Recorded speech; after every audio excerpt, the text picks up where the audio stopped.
एक बड़ी पुरानी कहावत है, ओछी लकड़ी झाऊ की बिन ब्यार फर्राए, ओछों के संग बैठ के सुगड़ों की पत जाए। ओछे लोग हमेशा अपने साथ वाले लोगों की भी बुद्धि भ्रष्ट कर दिया करते हैं। यही हाल हो गया चीन का। चीन की भी मति भ्रष्ट हो गई है, वह भी पाकिस्तान की तरह करने लगा है।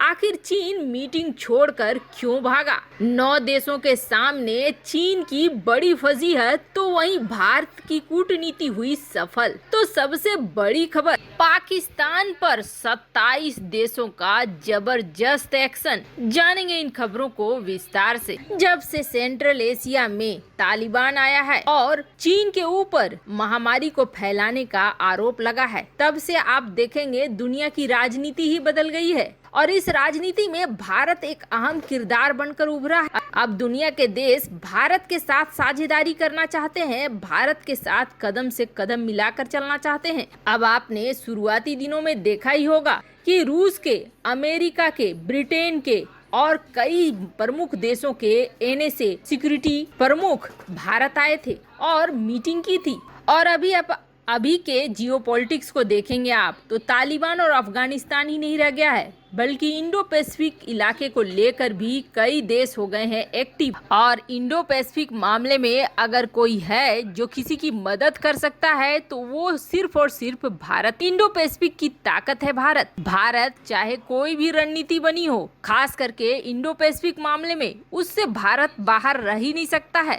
अब ये सब कुछ देखकर चीन को परेशान तो होना ही था। चीन की परेशानी अब दिखने भी लगी है। चीन के राष्ट्रपति से लेकर कोई भी ऐसा शख्स नहीं है जो ये चाहता हो कि भारत का कद अंतर्राष्ट्रीय राजनीति में इतना ज्यादा बढ़े। चाइना भारत को अपने प्रतिद्वंदी के रूप में देखता है हर क्षेत्र में, और चीन की हालत अब ऐसी हो गई है कि चीन ने हड़बड़ाकर कुछ वैसा ही कर दिया है जिस तरीके से पाकिस्तान करता है। चीन से ऐसी हरकत की उम्मीद बिल्कुल भी नहीं थी, अंतर्राष्ट्रीय स्तर के नेताओं को भी नहीं थी। हाल ही में भारत के एनएसए फ्रांस के दौरे पर गए हुए थे और फ्रांस के खास सुरक्षा अधिकारियों से मिलकर कई सारी प्लानिंग की, और ये प्लानिंग खास तौर पर इंडो पैसिफिक इलाके को लेकर और आतंकवाद को रोकने को लेकर थी। जाहिर तौर पर फ्रांस और भारत के निशाने पर पाकिस्तान भी था। इस दौरे से वापस आने के बाद कल के लिए एक मीटिंग तय की गई थी, और ये मीटिंग थी 10 देशों के साथ, जिसमें अफगानिस्तान मुद्दे को लेकर बात करनी थी। रूस को भी आमंत्रित किया गया था, उज्बेकिस्तान, तजिकिस्तान, ईरान वगैरह जो भी अफगानिस्तान के पड़ोसी देश हैं सभी को, यहाँ तक कि पाकिस्तान को भी और चीन को भी। पाकिस्तान से तो खैर ऐसी उम्मीद थी कि पाकिस्तान इस मीटिंग में शामिल नहीं होने का ऐलान करेगा, लेकिन चीन के बारे में पहली खबर जब आई तो लगा ये अफवाह है, क्योंकि आधिकारिक बयान नहीं आया कि चीन इस मीटिंग में शामिल नहीं होगा। थोड़ी ही देर बाद ये बयान आया कि चीन इसमें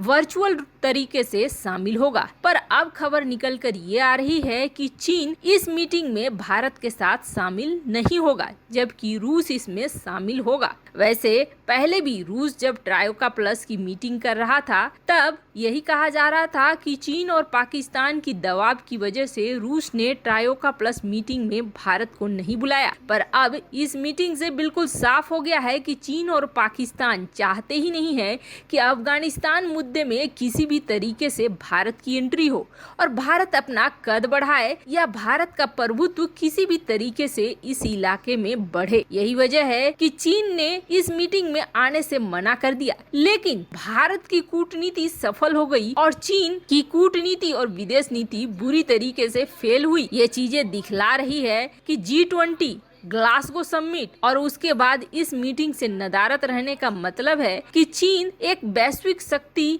एक वैश्विक नेता के रूप में सामने नहीं आ सकता है। चीन ने ये कोशिश की कि भारत को महत्व न दे, लेकिन समस्या ये हो गई है कि भारत ही सेंट्रल पोजीशन पर पहुंच रहा है। रूस, ईरान जैसे देश भारत के साथ खड़े हैं, तो वहीं दूसरी तरफ चीन को तो तगड़ा झटका भारत ने दे ही दिया। राह कसर जर्मनी के निकलने के बाद यूरोपीय यूनियन में पूरा हो ही जाएगा, लेकिन अब यूरोप तगड़े वाले कहर को लेकर साथ उतरा रहा है पाकिस्तान के लिए। पाकिस्तान एक ऐसा देश है जो जिस थाली में खाता है उसी थाली में छेद करता है। यूरोप की तरफ से पाकिस्तान को बहुत सारी सुविधाएं मिली थी, जिस सुविधा की बल पर अपनी अर्थव्यवस्था में जो नमक रोटी खा पाता था पाकिस्तान। लेकिन अभी स्थिति ऐसी हो गई है कि जिस थाली में खाया है उसी थाली में छेद कर रहा है। यूरोप के देशों पर उंगलियां उठा रहा है। फ्रांस के बहिष्कार की बात हो रही है। फ्रांस के राष्ट्रपति के खिलाफ उल्टी सीधी बयानबाजी कोई और नहीं, कोई औने पौने नहीं, बल्कि पाकिस्तान का प्रधानमंत्री करता है। हालांकि पोजीशन औने पौने न हो, पर आदमी तो औने पौने जरूर है, क्योंकि उसकी भाषा ही बता रही है कि उसकी औकात क्या है। पर ऐसा नहीं है। न्यूटन ने कहा था क्रिया और प्रतिक्रिया विपरीत, और न्यूटन ने कहा था क्रिया और प्रतिक्रिया विपरीत दिशा में होती है। क्रिया की प्रतिक्रिया तो आनी ही थी।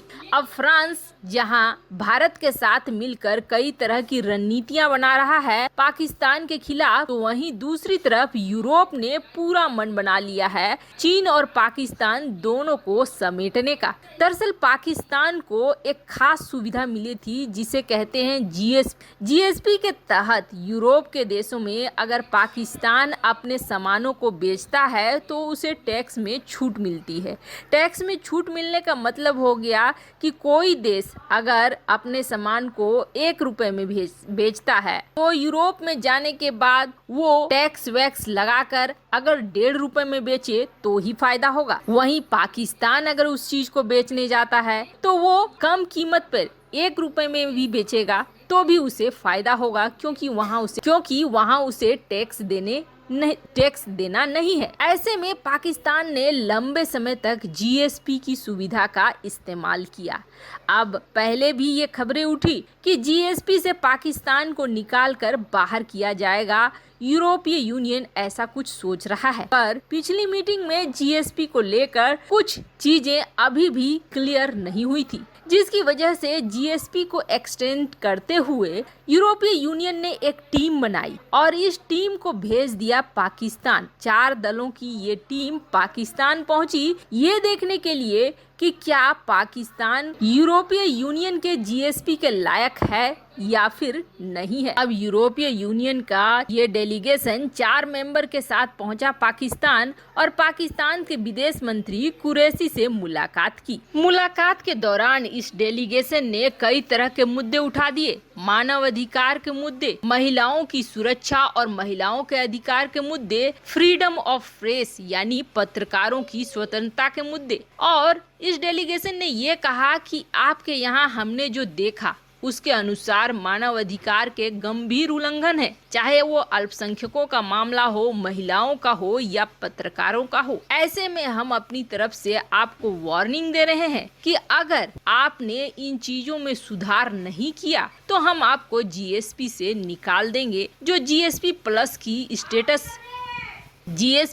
की स्टेटस हमने आपको दी है, हम उससे आपको बाहर कर दे। वैसे ये बहुत बड़ा एक्शन माना जा रहा है पाकिस्तान के प्रति। पहले वार्निंग मिली है, अब आप बहुत जल्द सुनेंगे कि जीएसपी से बाहर हो गया पाकिस्तान। उसकी टूटती हुई अर्थव्यवस्था के लिए ये बहुत ही बुरी खबर है, क्योंकि इसे संभाल नहीं पाएगा पाकिस्तान आगे भी। वैसे आपको क्या लगता है, पाकिस्तान को जीएसपी की सूची से बाहर कर ही देना चाहिए? कमेंट कर अपनी राय जरूर बताएं। जल्द मिलते हैं अगले वीडियो में नई खबर के साथ।